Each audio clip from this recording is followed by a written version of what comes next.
네, 찬양을 통해 영광 받으신 하나님께 우리 더욱 영광의 박수를 하나님께 올려드립니다.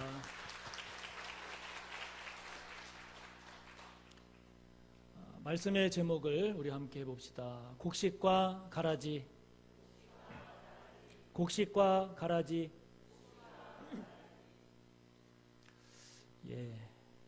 그저께 지난 금요일 우리는 아직 임기가 남아있는 대통령이 파면되는 헌정사상 초유의 사태를 지켜봐야 했습니다.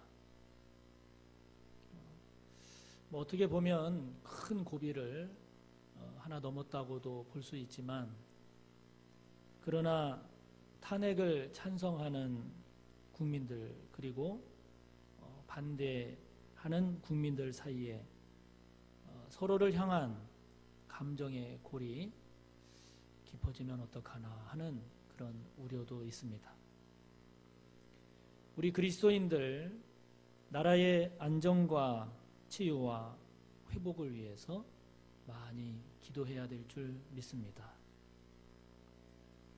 이제 60일 이내 대통령 선거도 치러지게 될 텐데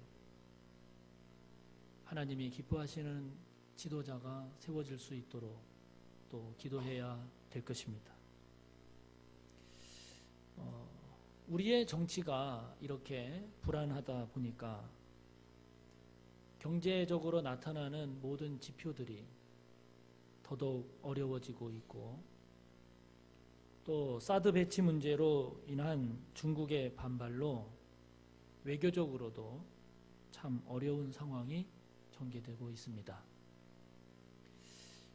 나라의 상황이 이렇다 보니까 사람들 중에는 기회가 되면 미국이나 유럽같이 안정되고 편안한 나라에서 살고 싶다, 이런 생각도 하는 것 같습니다. 여러분, 미국 가서 살면 어떻게 괜찮겠어요? 유럽은 어떻게 천국 같을 것 같습니까? 독일에 정착해서 살고 있는 한 권사님의 이야기를 들었습니다. 여러분, 독일은 정치적으로 그리고 경제적으로 굉장히 안정되어 있지요.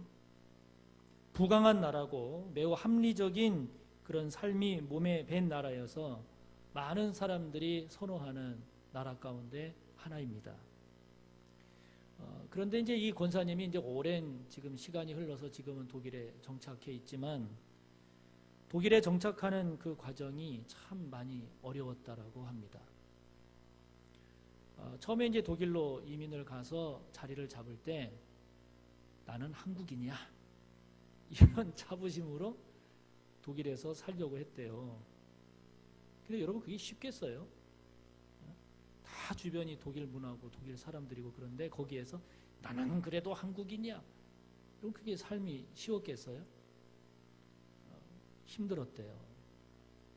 그런데 이제 시간이 지나면서 적응해 가면서 정착해 가면서 드는 생각이, 이게 아니구나, 이렇다고 이렇게 한다고 될 일이 아니구나. 그래서 생각을 이번에 바꿨는데, 이번에는 어떻게 바꿨냐면 나는 독일인이야, 이런 생각을 갖고 적응하려고 애를 썼대요. 왜? 거기서 이제 살아야 되니까. 독일식으로 생각하고 독일식으로 살고, 어떤 것이 독일인인가 많이 공부하고. 시간이 흘러서 이제 독일에 적응이 되고 잘 정착할 것 같았는데, 그런데 여러분, 자신이 아무리 독일인이라는 생각으로 살려고 해도, 여러분 우리나라도 그렇잖아요. 아무리 외국인이 우리말을 잘하고 한국식으로 된다 하더라도 티가 나지 않습니까?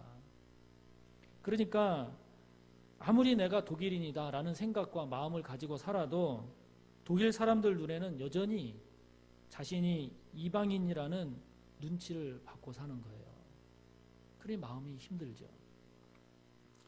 살기 좋다는 독일이었지만 완전 한국인도 아니고 한국인으로 살 수도 없고, 그렇다고 완전한 독일인으로도 살 수 없는 그런 자신의 한계, 자신의 문제를 발견하고, 그런 분명하지 못한 이 자신의 정체성 때문에 많이 힘들었다고 합니다. 그런 그분이 문제가 해결된 거예요. 그 문제를 극복한 거예요. 그것이 무엇이었는가 하니 이분이 나는 하나님의 백성이야. 이 생각을 가지면서 해결됐대요. 나는 그리스도인이야.